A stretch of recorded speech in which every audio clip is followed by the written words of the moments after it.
Right. Hello. This is attempt 2 at doing this. Welcome back to Small Screen Stories. This is the show where I go over all the news in the world of entertainment and pop culture. I'm Edward Lauder. I'm the editor of Small Screen.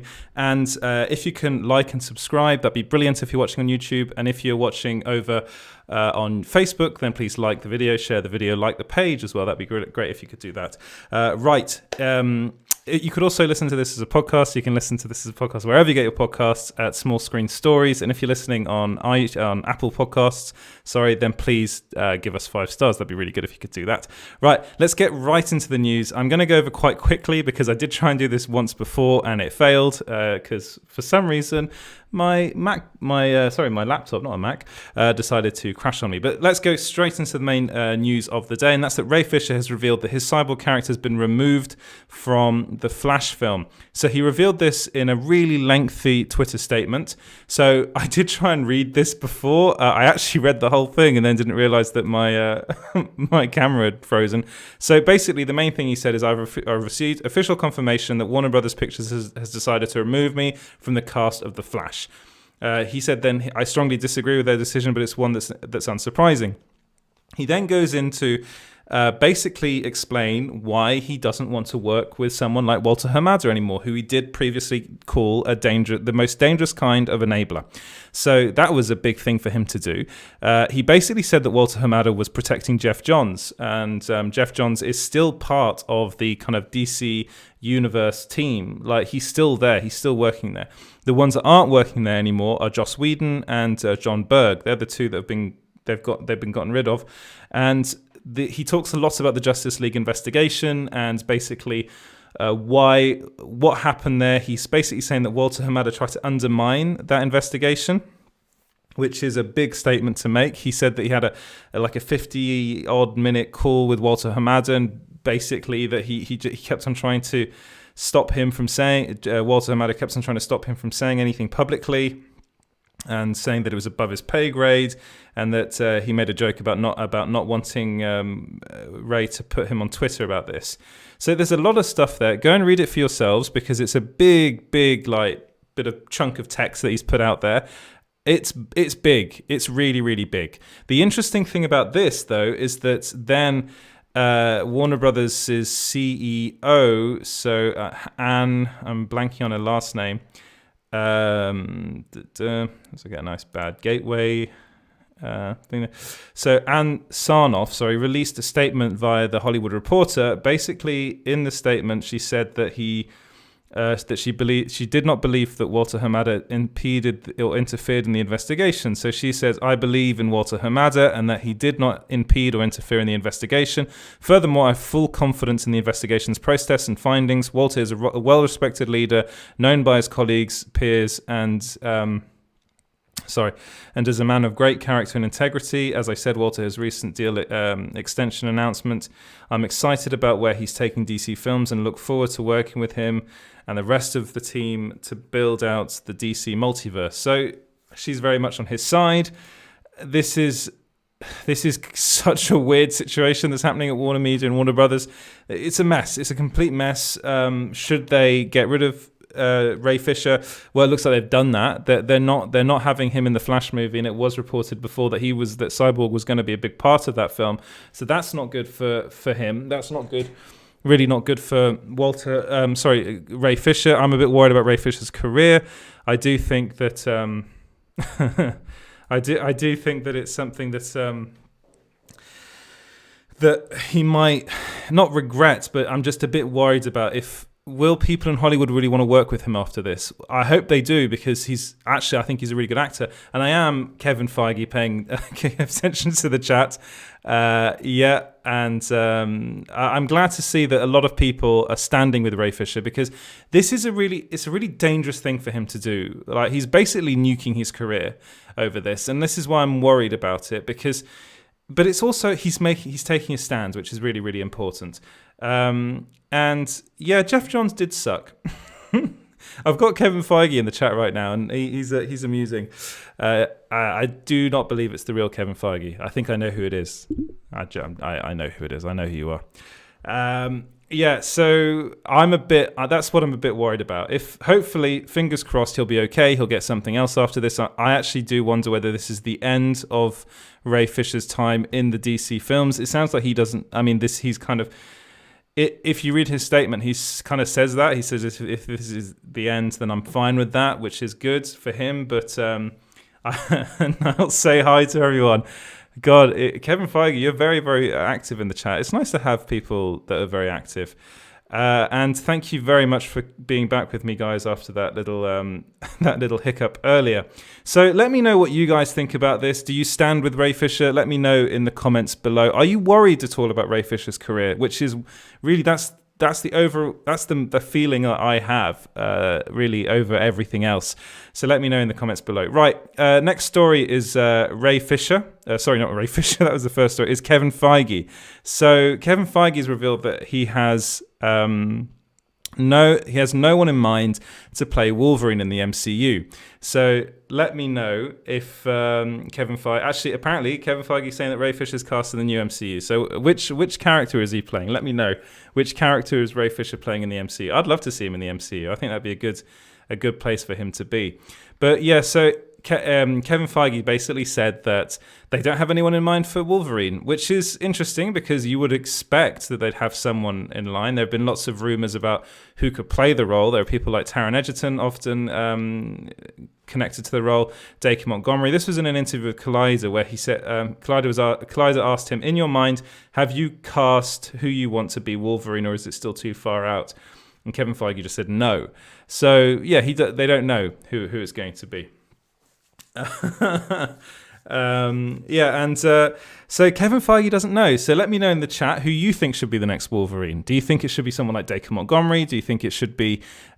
full disclosure, we've been told that Dacre Montgomery is in talks at least for a role in the Marvel Cinematic Universe, and the role that we were told was for Johnny Storm.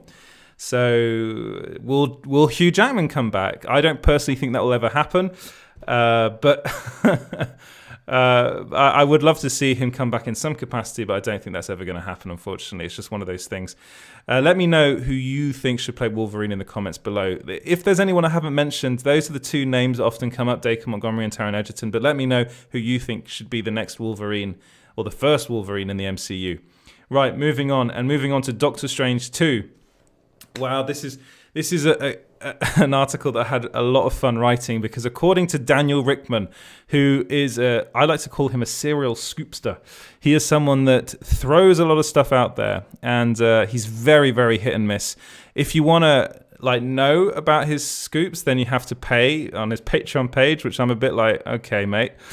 Fine. We don't pay for his scoops. There have been people in the past saying that we must pay for them. No, I get them from other sources who obviously pay for them. I mean, I don't know how they get them, but the latest one is he said that Doctor Strange 2 will reportedly feature vampire and werewolves. So he's really just coming up with just a load of rubbish. It should be Edward. Yeah, I think Taron Egerton would be a good Wolverine. What does this mean? Well, honestly, as far as I'm aware and concerned, vampires and werewolves are not going to be in Doctor Strange 2. I think it'd be quite cool, but I really, really don't. I really, really don't think that's happening because, first off, they've got so much other stuff to deal with. They've got the multiverse of madness to deal with. Maybe within the multiverse of madness, there'll be some sorts of vampires or werewolves in there. I think that vampires will be first introduced in the MCU, I think in Blade. Maybe one of the Disney Plus TV shows, but I think they're going to wait for something like Blade to really introduce that sort of thing. Werewolves, you know what? I don't think werewolves are ever coming to the MCU. I'm going to be honest about that. So it's just one of those things that I really, really think that this is Daniel Rickman just throwing stuff out there, trying to see what sticks, and that's how he ends up getting some things right. Maybe Halloween costumes on kids. Yes, maybe that could be the way. Maybe that's what Daniel Rickman meant. Maybe he meant that they're going to be there's going to be a scene set at Halloween where people are dressed as vampires and werewolves. And I bet if that happens, he'll claim that to be a scoop that is right. What do you think about that, guys? Let me know in the comments below.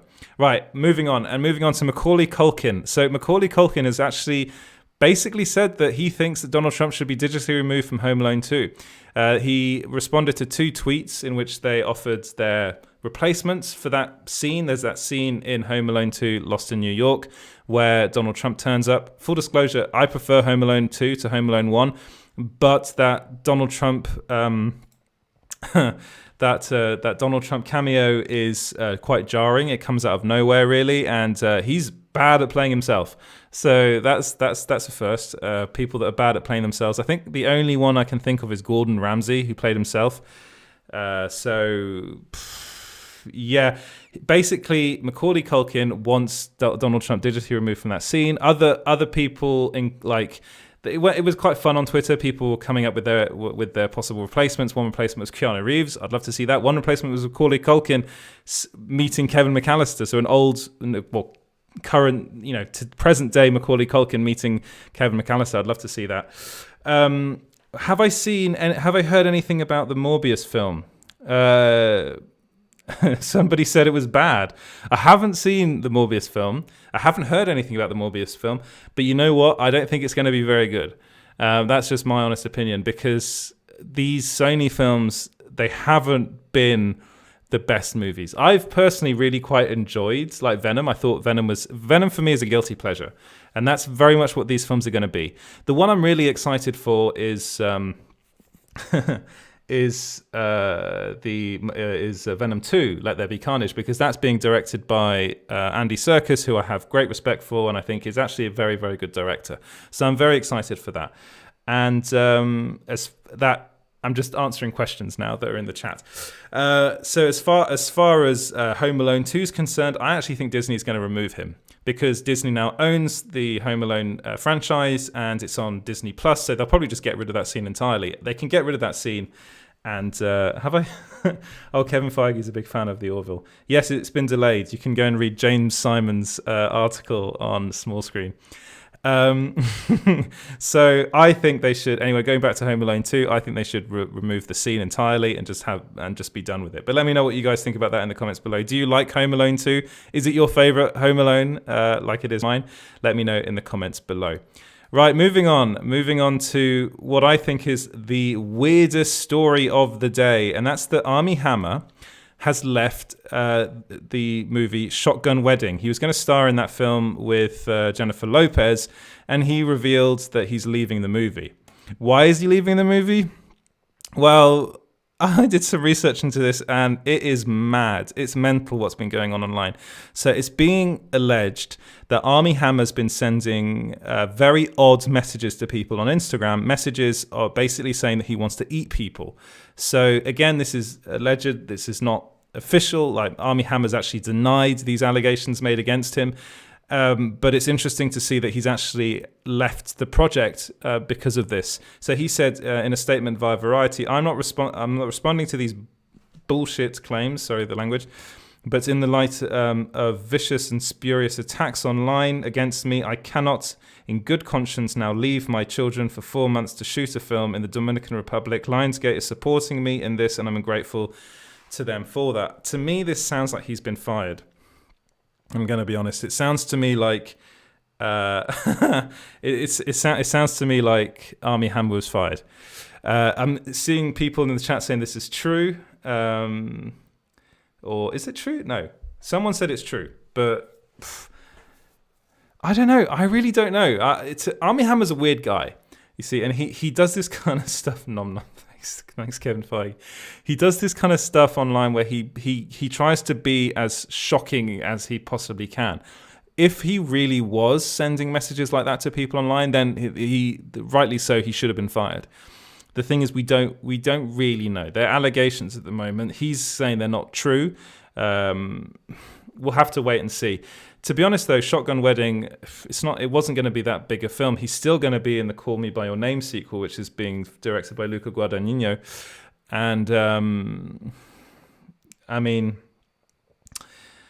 we're going to have to wait and see what happens. Did Bob Iger donate to the Trump campaign? Kevin Feige, let me know. Let me know if that's true. I'd be surprised to see if that. I don't think Bob Iger would have donated to Trump, but maybe. Let me know. Right, let's move away from like that sort of news and on to a feature that was written by Hamish on the site. And Hamish did a really cool thing, and he went ahead and ranked the Daniel Craig James Bond movies from worst to best. And this is in honor of the movie that was supposed to be coming out relatively soon, No Time to Die. It was supposed to be coming out in April. So it's actually been revealed that that film's going to be delayed until November. So that means it's had a whole... I think that means it would be delayed well over a year now, that film. So without further ado, let's rank. This is, again, Hamish's rankings. And I actually kind of agree with him on this. So far, Daniel Craig's been in 4 James Bond movies. He's going to be in 5. No Time to Die will be his final Bond film. So in 4th position, we have Spectre, directed by Sam Mendes. So Spectre, yes, I agree. I think that is the worst. It's between 2 of them for me. But I think Spectre, because it promised so much and it's Sam Mendes, it was just such a huge disappointment. And that, of course, that's probably one of the reasons why we're getting No Time to Die in Daniel Craig's final Bond movie, because Spectre was originally going to be the final one for him, but that film was so bad that I think he wanted to do another one.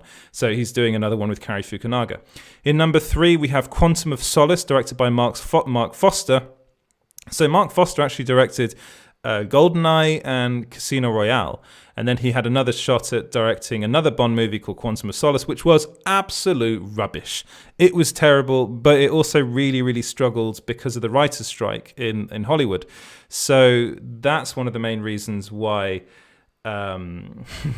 why that film ended up suffering, really, why it was so bad. So Quantum of Solace is just terrible, and as I said before, it's often between those two for me, or either Spectre. I would probably put Quantum of Solace as his worst film personally, but it's a very close thing. So then Hamish then put Casino Royale in at number 2, directed by Martin Campbell. Oh no, Mark Foster, sorry, he didn't direct... Mark Foster didn't direct Casino Royale. What did Mark Foster direct? Oh, Mark Foster directed World War Z, I think, is the film he directed. Right, so Casino Royale in at number 2, directed by Martin Campbell. Martin Campbell was the one that directed GoldenEye. I think Casino Royale is a brilliant film. It was a great introduction for Daniel Craig's Bond. It stands the test of time as well, has a brilliant villain in Mads Mikkelsen, and actually, personally, I would put that in at my number 1, but Hamish put it in his number 2. And in at number 1, he put Skyfall, Sam Mendes, and you know what? I love Skyfall. I think Skyfall is a really, really good Bond film. And I think so, as you can see that and see that Daniel Craig's been in 2 good Bond films and 2 bad Bond films, which is, it's all right. That's fine. You know, that to me is fine. Hopefully No Time to Die will be brilliant and then can round off his Bond, his time as Bond perfectly. So that means he would be in 3 good Bond films and 2 bad ones. That's better than most of the actors that have played Bond. Full disclosure, I'm a massive fan of James Bond.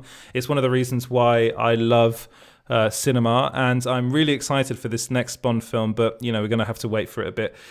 I think Craig has been one of the best Bonds. I'd probably put him up there with, I mean, I kind of grew up with Pierce Brosnan as Bond, so I do have a love for that version of James Bond. But again, I can watch the movies, and basically he's only been in 1 good Bond film, which was GoldenEye. The rest are utter rubbish. Like, really, as movies, they're terrible. But GoldenEye is all right. I think it's pretty good. So, but Daniel Craig, I've said this time and time again, I do think Daniel Craig, along with probably Timothy Dalton, was the best actor ever to play James Bond. I think the others, Sean Connery can only kind of do James Bond, really. I mean, he's been in some other films where he's been okay. He got an Oscar for basically doing a very bad Irish accent in The Untouchables. But I look at Roger Moore, and Roger Moore's kind of the same. George Lazenby wasn't a good Bond, but I actually think he was probably in the best Bond film. I think On Her Majesty's Secret Service is a really good Bond film, just with a very bad Bond. And who else was there then? Then there was Timothy Dalton, and I think Timothy Dalton's actually a really good actor, and actually I think he was a very good Bond. He was kind of the more rough and ready Bond. So I think Brosnan gets away with it a bit because he kind of has the right look. He's definitely so far the best looking Bond, I'd say.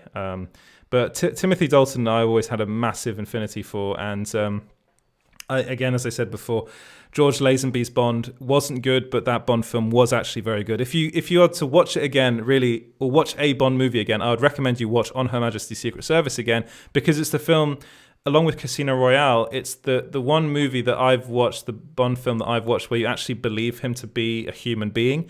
All the other films, Bond is basically a robot, and a womanizing one at that. But let me know what your favorite Bond films, Daniel Craig Bond films, and Bond films in general are in the comments below. I'm seeing a lot of love for Timothy Dalton and Pierce Brosnan. So, let's wait and see. Hopefully this final Bond film, this final Daniel Craig Bond film is going to be brilliant. I hope it is. We'll have to wait and see. As for who will play Bond next, your guess is as good as mine. Let me know your guesses for the next Bond in the comments below, and maybe you can claim that to be a scoop. Right, talking of scoops, let's talk about Lars Mikkelsen. So we've been informed by our sources that Lars Mikkelsen has officially signed on the dotted line to play the live-action version of Thrawn in the Ahsoka Tano series, and actually other future live-action Star Wars projects, is what I was told. So this is big news. This is something that we were told before by some of the same sources that told us about this today, that Lars Mikkelsen was in talks. So I'll get the article up. One of the things I'll say before is that I do actually, these are sources that I really do trust. So this is something I really am putting my neck out on this. So it was revealed recently by Kessel Run Transmissions that the Ahsoka Tano series is actually going to be about the search for Ezra Bridger, and linked to that will be the search for Thrawn, which is why Ahsoka Tano in The Mandalorian Season 2 was looking for Thrawn, because it seems as though the two will still be kind of linked in some way. If you watch Star Wars Rebels, then you'll know that the two of them ended that season going off into the unknown regions, not together, but stuck on a ship, and that was Ezra Bridger's doing to save his friends. So I'll bring up the article here. So Lars Mikkelsen has signed on to star as Thrawn in the Ahsoka Tano spin-off show. So the first source said, "It's all done. I can confirm that Lars Mikkelsen will be playing Thrawn in live action in the Ahsoka Tano series. The deal might also include other Star Wars live action shows beyond Ahsoka. I'll let you know." So they'll let me know. They haven't got back to me yet. And then Dave Filoni's been, this is another source, sorry. Dave Filoni's been very keen on getting Lars to play Thrawn in live action. He was his only real choice for the role. It does look like he signed on to play the Rebels character he voiced in the animated show. It also seems as though Lars will be playing Thrawn in other Star Wars live action shows as well, not just Ahsoka. So I think this is great news, because I think there's no one better for the role than Lars Mikkelsen. Of course, he is the brother of Mads Mikkelsen. So basically, I've been hearing a lot of people suggesting names. So there's like Benedict Cumberbatch. I've heard Ian Glenn being people choosing him for the role. Jason Isaac, Anthony Starr, who's in The Boys, Lee Pace, John Hamm. I've even seen people suggest Robert Downey Jr., and that, of course, is because there have been rumors that he's going to come to The Mandalorian, going to be involved in The Mandalorian. He's good friends with Jon Favreau. None of those names are right for the role. None of them, even though people have put them in blue makeup online. The only one that's really, as far as I'm concerned, and Dave Filoni seems to agree with me, the only person that can really do the character justice in live action is the one that voiced him in the show, and that's Mads Mikkelsen's brother, Lars.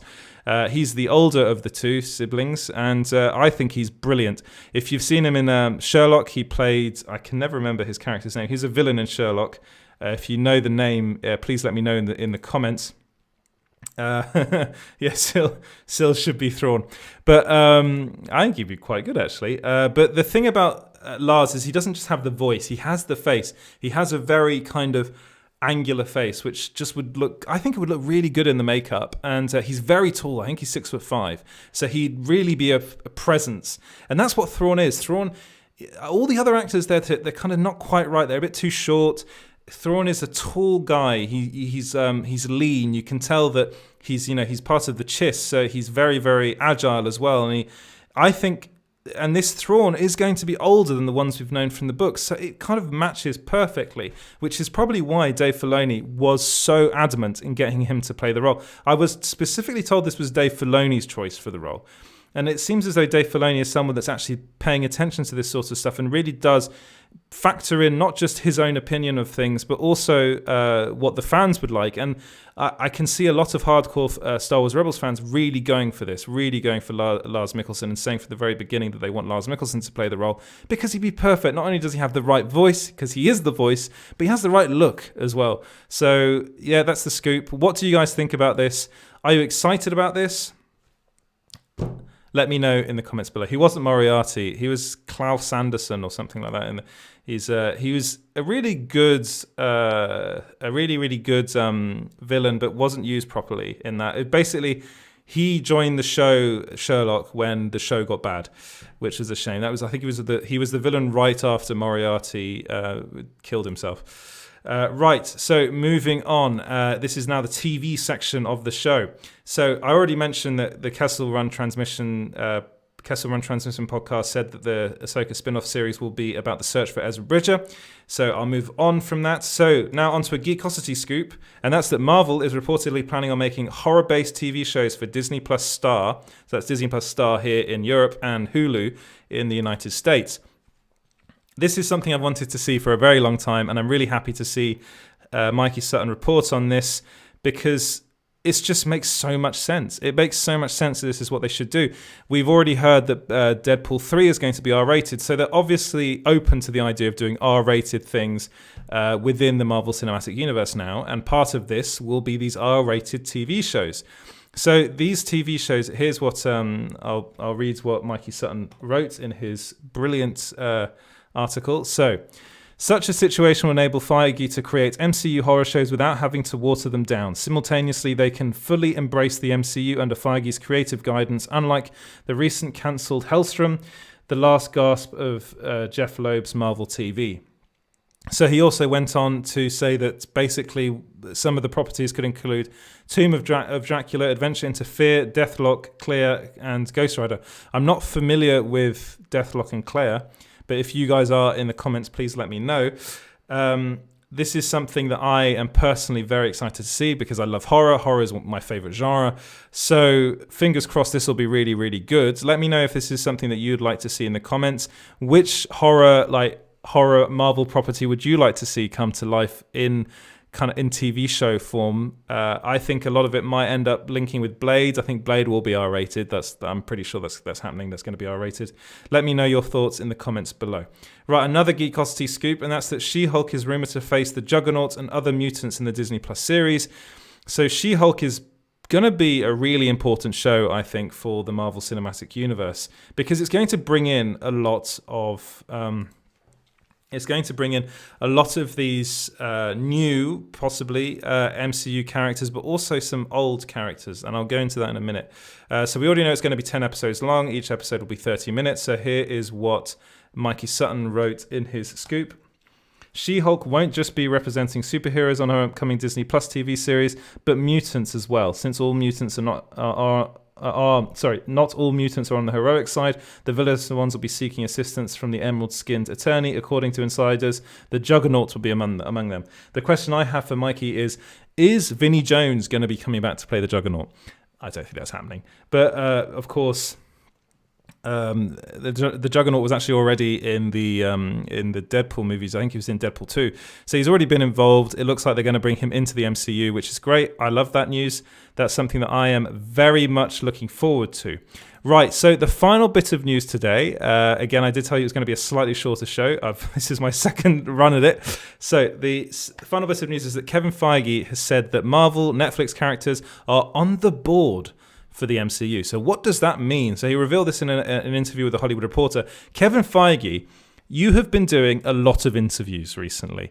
And you've also in my chat, which is very, very kind of you. If you have any scoops for me, please drop them in the chat. So we've been hearing rumors about John Bernthal's The Punisher coming, Charlie Cox's Daredevil coming, Finn Jones's Iron Fist coming, Michael Coulter's Luke Cage. Not so much about Iron Fist and Luke Cage, but Kristen Ritter yesterday it was reported that she's coming back and she's actually going to be in She-Hulk as Jessica Jones. So basically, Kevin Feige's been dropping little hints all over the place. In this interview with The Hollywood Reporter, here's what he had to say. Everything is on boards. That's one of the fun things about the comics is that characters would appear and disappear and come and go. All of it is an inspiration for the future. There are some great characters from those shows. And then where was the? I needed the actual quote. So sorry, I'm going to take this off right here. So it's at the very end. He says, He goes, everything is on the board. So this is after he was asked if they'll be bringing in the characters from the Netflix shows into the MCU. So he said everything is on the board. That's one of the fun things about the comics, and the characters would appear and disappear, come and go. All of it is inspiration for the future. There are some great characters and actors from those shows. So he's basically saying that they're coming, is what he's saying. Scoop. Keanu Reeves is playing every MCU character. Great news. But no, that's not happening. I think Kevin Feige is getting a bit mad. But so basically... it seems as though they're getting ready to bring them all back, which is I'm very happy for. I think it's great news. I think, like, for instance, I think John Bernthal and Charlie Cox and Kristen Ritter are all perfectly cast in their roles. I also think Michael Coulter's brilliant. I think Finn Jones was the one that was a little bit on the edges, really, and I think that a lot of that wasn't his fault. He wasn't given enough time to prepare for that role. He wasn't... I mean, I've said this before. I went to... a school that was linked to Finn Jones's school. So actually, anyway.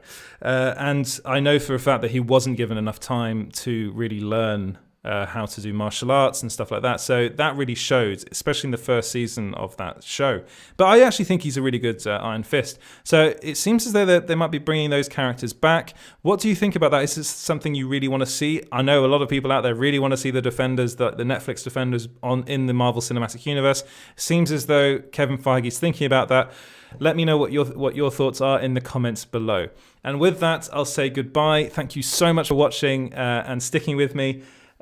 So you can follow Small Screen everywhere on at Small Screen Co. That's on Instagram, Facebook, and Twitter. And what else can you do? You can also listen to this as a podcast at Small Screen Stories. I put this out later as a podcast. And you can also follow me at EJ Lauder on Twitter. If that's something you'd like to do, then please do. If you'd also like to write for us, you can. You can email me at hello@small-screen.co.uk with your pitches. We pay our writers, and I love to see people writing for the site because that's what the site's about. It's about people that are passionate about pop culture and writing about it. So that is something that really, really means a lot to me. I've had a lot of brilliant writers, and I'm hoping to have even more in 2021. And with that, I'll say goodbye. Thanks again for watching, and I'll see you next week. Have a great weekend, and goodbye.